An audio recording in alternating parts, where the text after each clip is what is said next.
let's say tomorrow morning, Disney, Warner's, and Lionsgate wakes up and just goes, you know what, man?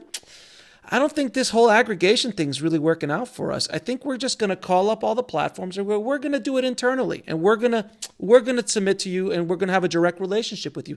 Do you think iTunes, Amazon, Netflix is going to say no to Of course not. Of Disney? course not. They're immediately they're going to go, sure, whatever you want, Paramount, Warner Brothers. Of course they are. So Right. These studios certainly have not only the money, but the ability to set up their own in-house aggregation.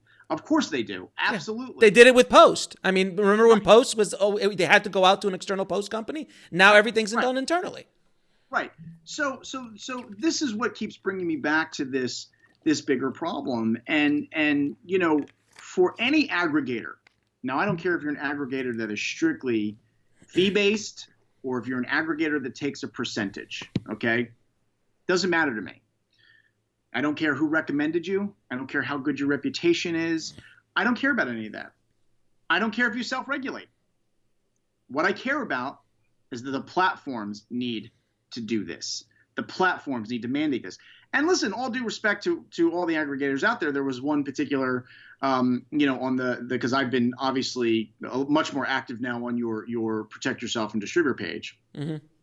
There was one aggregator that responded to my letter that you posted that mentioned the idea of, well, we can't be over-regulated. This could put us out of business. Well, here's the joke.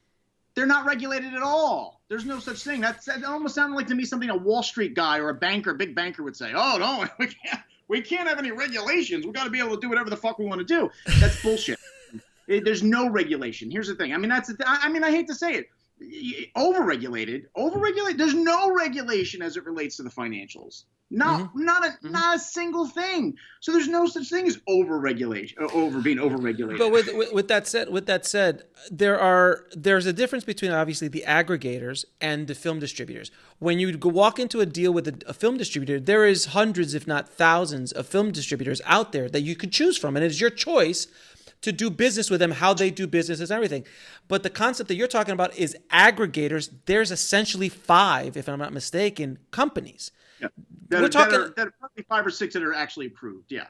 Right. There's 5 or 6 are actually approved, and then there's probably a handful of other aggregators out there who are doing this, but there's no regulation whatsoever. And even if they're self-regulated, there should be some sort of rules put down by the platforms that say, you need to have fiduciary responsibility. You need to have an escrow account. You need to do this. There should be some sort of, insurance policy if you go under that. There's something. I don't know. Right, and that's what I keep coming back to is this idea that and let's take it back a step, because one of the things I mentioned in my letter is the only platform doing it right, as far as I'm concerned, is Amazon Prime. Right. Mm-hmm. Now. Right. Prime, let's think about this, right? If you put Prime next to iTunes, next to Vudu, they're very similar as far as the space goes, right? I mean, as far as their worth, their value, these are multi-billion-dollar companies, right? These are not little mom and pop streaming sites, okay? Right. They are dominating the digital sphere. So how is it that Amazon figured it out? And iTunes hasn't, and Vudu hasn't. None of them else have, as far as the direct payment. And look, I have no issue with the idea of having to use a designated delivery service. And in fact, we need that benefit. We don't have time to be dealing with the uploads all the time to all these platforms. It's to us at least it's cumbersome, right? It's too much. Of course, it's a pain. So the idea of having to use a platform delivery service that will handle the QC, coding, the delivery of the metadata, the art, whatever's needed, right? I'm fine with that. Here's your check. Thank you for the service. You're a lab. I appreciate your lab services. Why the fuck are you collecting my money, right? Mm-hmm. And are you even prepared to handle that money? Do you have an accounting department? Do you have any kind of oversight? What are you doing if you're receiving tens of thousands, if not hundreds of thousands of dollars a quarter of revenue through your banking? Isn't it the equivalent of because I owned the post house. Isn't it the equivalent of owning a post house? Someone coming into you, a client coming into you, and like, we're going to edit your movie, we're going to finish your movie, and we're going to deliver your movie, and then we're going to handle all the money from the sales, and we'll just pay you out. Right. I mean, it's essentially the same thing. I mean, they're a service company who have now been given the power to get money and distribute it at their leisure or at the way they want to do it. It makes no sense. Well, and here's an interesting thing I'd like to address is that what I've heard some chatter about on the pages and also from the mouths of Glass Ratner. Oh, well, this Go Digital Distributor was not a sustainable model. I don't know how they were going to do this and figure this out and blah, blah, blah, blah, blah. And there's no money in it and blah. All right, let's have a reality talk about this. And I actually posted something on the page the other day. I did a little math test, right? Mm-hmm. And I was like, let's talk about the math. Now, I was privy to the fact that in 2018, Go Digital Distributor had taken on about 1,100 new filmmaker clients. Okay, all right. Mm-hmm. Now let's talk about that. Now, let's say the minimum fee was $1,500, okay, for one platform, one placement, right? Yeah. Which is more, but let's say minimum. Let's just say it's one. People decided one platform, and it was $1,500. Again, I'm not being exact on the math, but let's say $1,500, one platform, 1,100 filmmakers. Okay, let's go even. Let's say we got a flat 1,000. Okay, that's $1.5 million in revenue comes in. Okay, so let's check that off. Now, they were an approved aggregation partner for Netflix. Now, I can't speak for every single film that was sent to them by Netflix like we were, which is how we met them, which I address in our letter. We were charged $1,000. Now, to Netflix benefit, we did not charge it. Netflix actually built it into our deal. So Netflix essentially paid Go Digital directly to do this. So now let's say if you're an approved aggregator for Netflix is sending you deals every time they close a licensing deal. They're sending you a film, okay? Mm-hmm. What would you think would be a fair average per year from Netflix? A monster like Netflix. How many films do you think you would guess? They were the don't forget they were a preferred vendor. So they were one of two companies that Netflix. Right. So basically Netflix drove all the clients to them.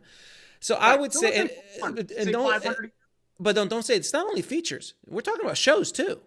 Right, so but let's say 500 titles a year. This on the low side. Sure, 500 titles. $1,000 a pop. Sure. There's another $500,000. Mm-hmm. Okay. Don't forget Hulu. Well, hold on. Right. Well, let's just say I'm doing broad strokes here. Okay. So we got 1,100 filmmakers, $1,500 a filmmaker, $1.5 million. You got $1,000 per film for every Netflix film. We're averaging 500 films a year is another $500,000. Now let's talk about the accounting, because after a certain time frame, you start to pay a $50 fee per quarter for the accounting processing. Okay, so $200 a year per film. Now, last I heard, they had roughly 4,000 filmmakers under their umbrella. Okay, mm-hmm. Let's knock that down to 3,000 at $500 at $200 a year. Okay, there's another $600,000 a year coming in. How now? Now we're at what? We're at $2.6 million in a year, and we're being rough on the estimate here, right? Very rough. $2.6 million in revenue that's coming in. Okay, between new filmmakers, between the Netflix aggregation deals, and between the accounting fees. All right. How's that not sustainable? How's that not sustainable? If you had 20 people on staff making $75,000 a year, which of course they were not making that much, maybe a couple of high-level execs were, but the grunt people, the tech guys, the people, what are they, 40, 50, 45, 50 a year, right? Yeah.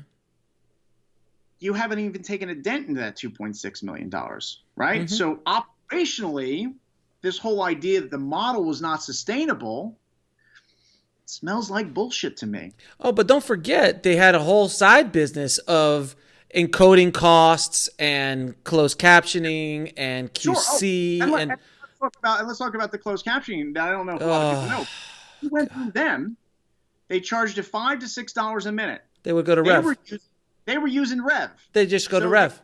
they were getting charged $1, taking $5 from you. So then they were profiting on top of that, right? With a pretty huge markup. Oh, by the way, I was told by someone who will remain nameless, that was like, oh, don't use Rev. We've been having problems with Red. It's just easier if we do it all ourselves in-house. Yeah, of course. They said that. Yes. And I was like, really? So let's go back to the money for a second.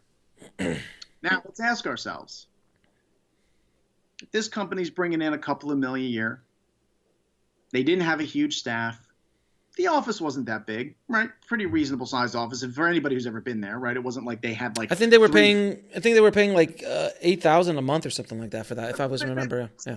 Like 3 floors of some massive high-rise, right? No, it was a small office. They had a pretty small operation, okay? So then you have to ask yourself,